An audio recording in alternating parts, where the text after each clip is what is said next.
Hi, Paul Coker here from onebloodydrop.com, and today I'm really excited. I'm here with Don Muchow, and Don is a fellow Type 1 and he is a long distance runner. So Don, thanks for joining us today. It's great of you to be here. How long have you been living with Type 1 diabetes? I've been Type 1 since 1972, so well before glucose meters came out. Okay, so that's, by my reckoning, about 45 years now. That's correct. Have you always been into doing exercise? No, I have not. I have an interesting story. Back in 2004, I was about 50 pounds overweight. I was told by my endocrinologist that I needed to see a retina specialist and have my eyes checked. And when I went in to see the retina specialist, he said that I had proliferative background retinopathy. And I did undergo a laser treatment for that, but it was not pleasant. And it was exactly what I had feared for most of my diabetic life leading up to that point. And I told myself at that time that if I could have a do-over, I would go back and do things right. So it was probably later on that year that my wife and I threw out all our large plates and decided, we're not going to try anything fancy diet-wise. We're just going to eat off the smallest plates we have, which were the saucers. And later on that year, we registered for a 5K, and I walked most of it. But that was when I first started getting into exercise. A moderate amount of exercise moderated insulin sensitivity a little bit more. So the doses that I was getting went farther, and therefore I needed less of the insulin. And the other thing that I noticed was that, this was back when I was training for marathons, when I got to the point where I was doing 15, 20 miles fairly regularly, I would notice that I was more insulin sensitive after the race. So that tended to hold my blood sugars down. One of the things I discovered during training for marathons and so forth was that after something where there's a lot of exertion, like a marathon, it's possible for stress or overfueling or exertion to cause spikes in your blood sugar. And that was the first time I realized that it wasn't always a good thing necessarily. And I have since then learned that stress is a major factor in ultra distance. Okay, so let's just recap here. You say 2004, you did your first 5K run and you walked most of it.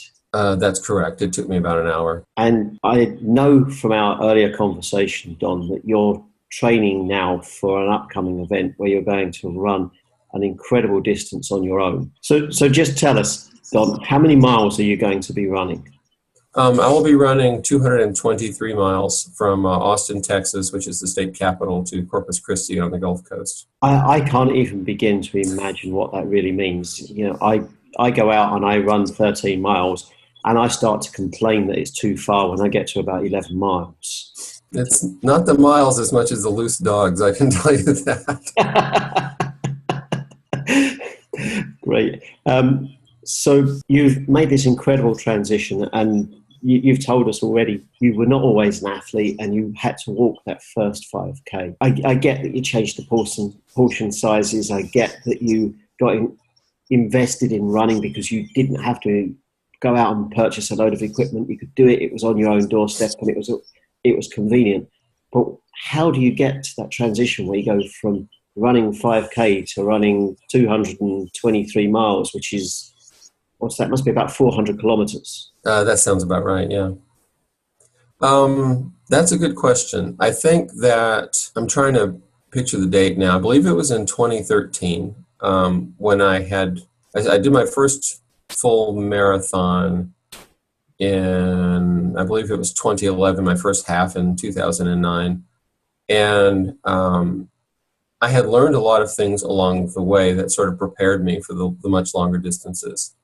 So the transition didn't necessarily come all at once, but the first thing I learned was that your feet get a bit bigger after you start adding miles. And I had heard people, shouting on the sidelines at marathons, "Who needs toenails?" And it didn't occur to me until I started getting black toenails that I needed to size my shoes up. So that was the first big discovery and the first big transition. The second thing that I learned after my first marathon was about glycogen dumping after hitting a certain distance. And this is a situation where what happens is that you rely on gels and other fuel during most of your run.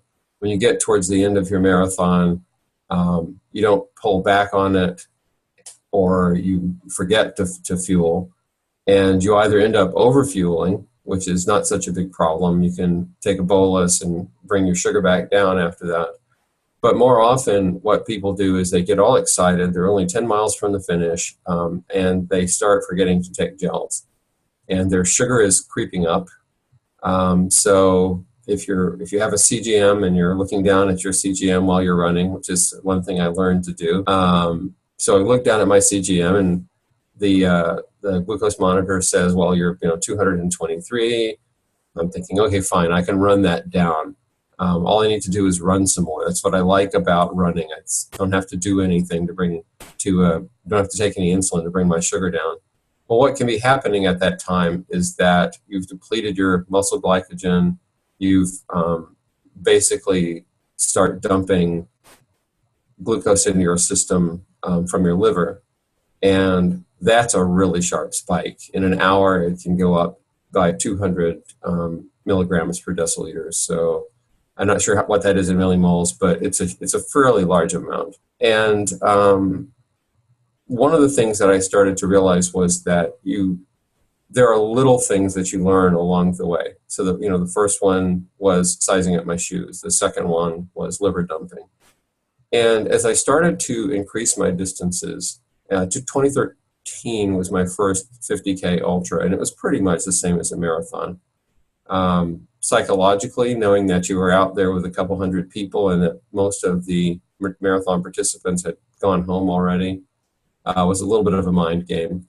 But when I started increasing distances to 30, 40, 50, 40 and 50 miles, 60 miles, that sort of thing, I began to realize that in addition to the regular runner's issues, I was experiencing stress elevations in my blood glucose. And some of them can be pretty severe. This past July, I did my first 100-mile race, and that was interesting. I had severe blisters by about mile 53, and the stress from the blistering started to increase my glucose. That did okay overnight. It was 32 hours, basically continuous running. My sugars crept up to around 223, something like that, 224. And then the next morning when the sun came out, and it was a 103 degrees Fahrenheit day, my sugar went up to 550. And I had not, in any of my training runs, expected to see that. I had last year and a couple of years before that, I had done a quadruple marathon, but I'd always gone home and slept. And the lack of sleep, the heat, the blistering, all of those things piled on top of each other.